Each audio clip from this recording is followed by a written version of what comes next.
এটা কয়েকটা কাগজের সংস্কার না,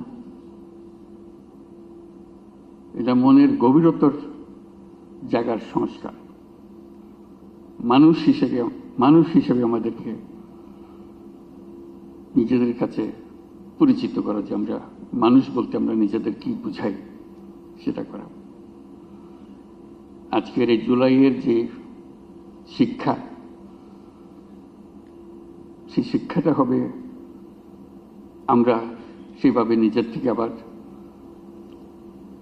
এটা আমাদের ভেতরে আছে, আমাদের যে নাই তা না, কিন্তু এটা